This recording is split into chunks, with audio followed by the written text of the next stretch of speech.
Alam nyo ba, pinuntahan ako ng pulis sa aking kwarto. Kasi hindi ko alam, mayroon na pala akong kasalanan na nagawa.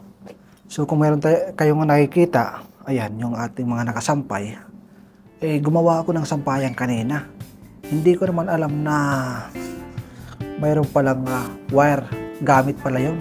Akala ko yung mga kable na wire, yung mga ganun na mga wire, mga luma na yan at mga ano na, mga walang silbi.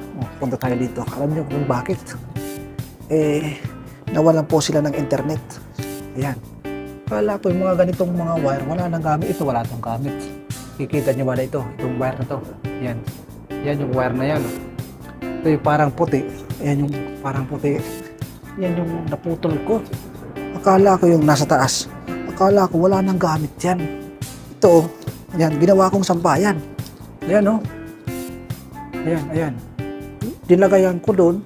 Pinutol ko yan, pinutol ko.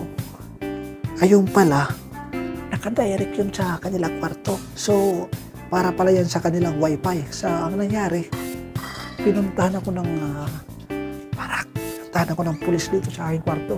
Kaya ang ginawa ko na lang, nilipat ko na lang itong aking nilipat ko na lang itong aking mga nagpakasampay dito. Nakakahiya. So, ngayon, wala silang internet.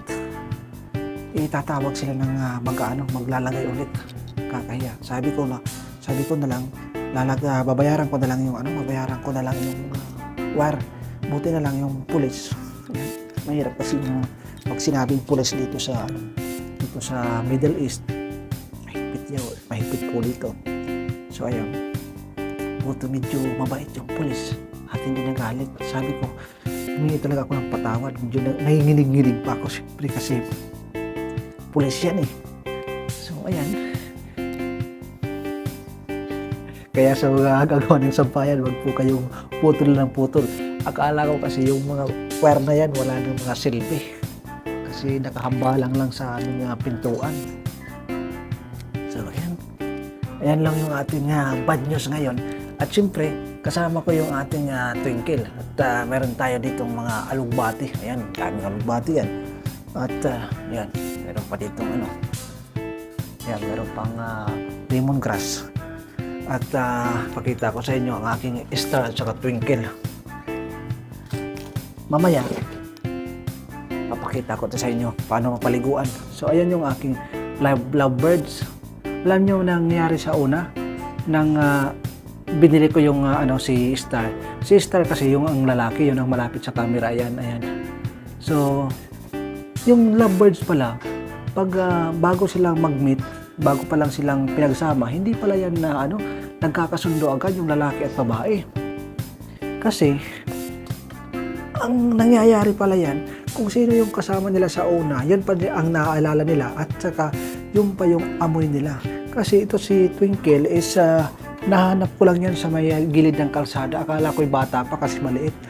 Hindi ko naman alam pala nga lovebirds, ganun pala kaliit sila. So, alam mo ang ginawa ko dyan para maging magkasundo sila kasi 3 araw na almost 1 week hindi sila nagkakasundo. Parang nandito yung isa nakakapit, nandito yung isa nakakapit. Parang tao talaga sila na hindi sila nagkakasundo. So, ang ginawa ko sa kanila is nanood ako sa YouTube kung paano sila papagkasunduin. So, magwa 1 week na hindi pa sila nagkakasundo, palagi sila nag-aaway. Talaga nagsasakitan sila. Ang nilang magagat, ang sakit nilang kumagat kahit nga ako nasaktan ako nang bago pa si Star yung banda doon. Napaka salbahe. Pero si Twinkle talagang mabait yan. Pero nang binili ko yan si Star, bili ko dyan is 25 real. So meron ako mga naunang videos, doon ako bumili.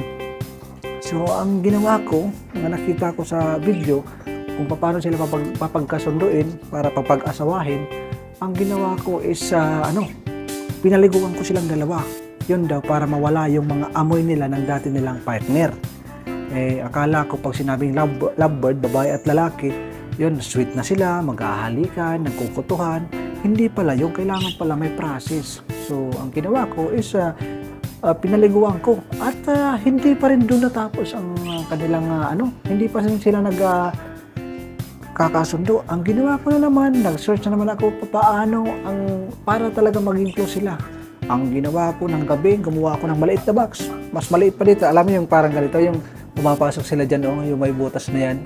Yan, pumapasok sila dyan. Mas maliit pa dyan. Yung sakto lang talaga, saktong-sakto lang talaga silang dalawa na kakasya doon sa, ano, sa box. Ang ginawa ko, overnight, nandoon sila, hirap na hirap sila. At, ayun nga, nang kinabukasan, nilabas ko yan. Nilabas, tapos, pag uwi ko galing trabaho, nako, napaka-effective. Nagkukutuhan na sila, naghahalikan, at nakakatanggal ng stress. So, ayan yung aking kasama sa aking kwarto, yung mga kukulit namin. Ayan, oh. Nakakarinig sila, kasi sila ng huni ng mga bato-bato. Kaya, at saka yung mga kalapati dito. Kaya, ayan, nag-iingay. So, ayan lang. Samahan nyo naman ako at bibili tayo dito ko ng tubig. Paano ba dito yung sari-sari store dito sa Middle East? Ang tawag naman natin dito ay bakala. So, ayan ang tawag natin dito. So, ayan, ito yung gate namin. Ayan, paglabas ng bahay namin, may malaking puno. Tsaka dito mayroong, ayan, patay na puno. Patay yan ngayon, pero pag taglamig, ngayon taglamig na, excuse me, nabubuhay yan. Dito tayo dumadaan para panalo. Kikita nyo, napakaraming ibon. Yan. Sagana dito sa tubig. Kahit saan, napakaraming tubig na libre. Kung yung mga laborer, doon sa mga pader ng mga mayayaman ay mga libreng tubig. Ayan, nakikita nyo naman, talagang sinadya ito. Paggabi, mayroong mga tumatambay dito. Ayan. Ganda. Tingnan nyo naman, yung hugis ng nasa ibaba, yan ho yung hugis na bulan na yan. So, ayan. Ministry of Municipal State of Qatar. So, ayan. Panalo ho yan. Bibili lang ako ng tubig, ha? So, ayan.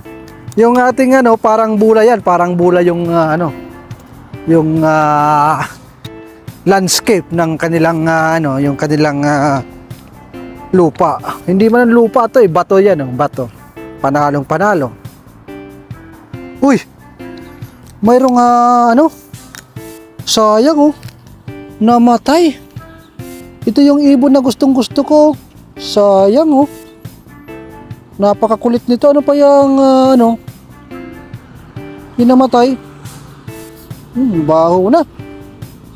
Sayang, napakabait ang ibon na yan at saka napakakulit. Namatay yung sayang. Gustong-gusto kong mag-alaga ng ganyang ibon, kaso dito sa Qatar, talagang nandito lang yan sa mga gilid-gilid, napakarami nila. Ang iingay niya at ang kukulit. Mabaho na. Ayan. Punta na ako sa bilihan ng tubig. So, ayan, ito bilihan dito ng bilihan niya ng karak, bilihan ng gulay. Ayan, bilihan niya ng gulay. Ewan ka kung mayroon dyan mangga. Bro, do you have mango, bro? Mango? How much is one, bro? 9 real kilo. 9 real? Not, where is ripe this one? Egyptian? Oh, I want Pakistani.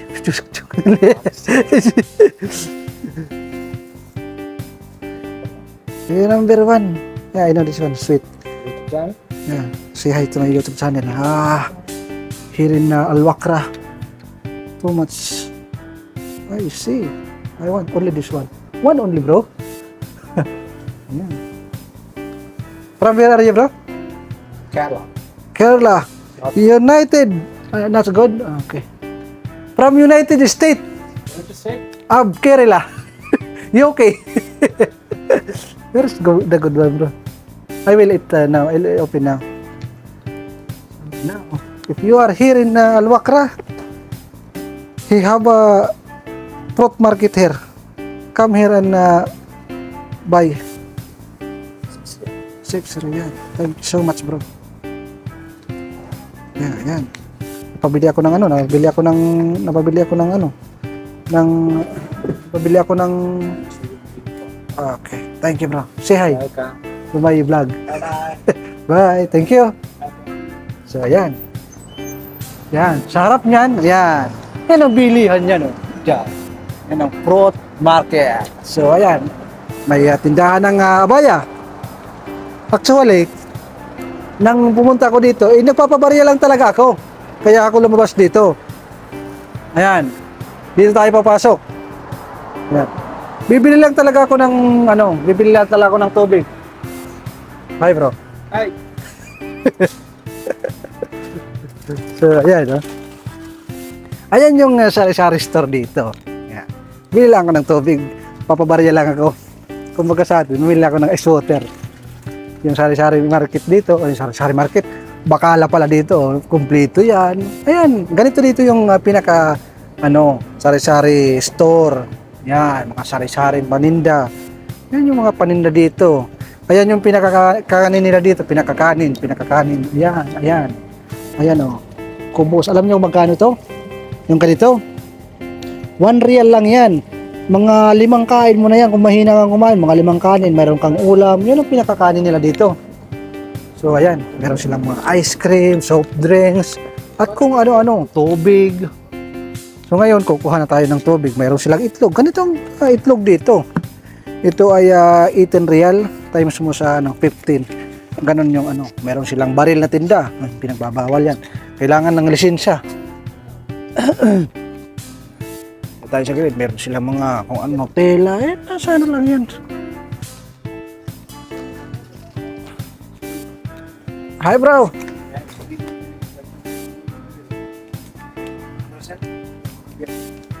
Sige, babayad tayo. 100 yung pira ko. Napapabarya nga lang tayo eh. Wala pang bumibili, kaya pumila tayo.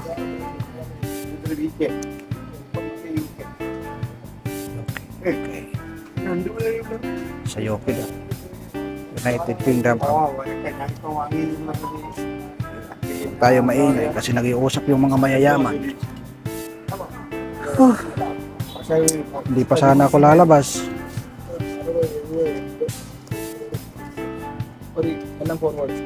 Ay, wow. Thank you so much, bro. So, ayan. Bumili na ako ng tubig. Alis na ako. Yan, mga kaibigan ko yan. Lahat dyan, mga kaibigan ko. Eh, yan talaga yung mga pala kaibigan akong tao.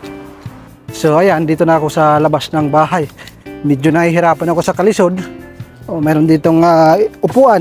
May upuan dito. Ayan.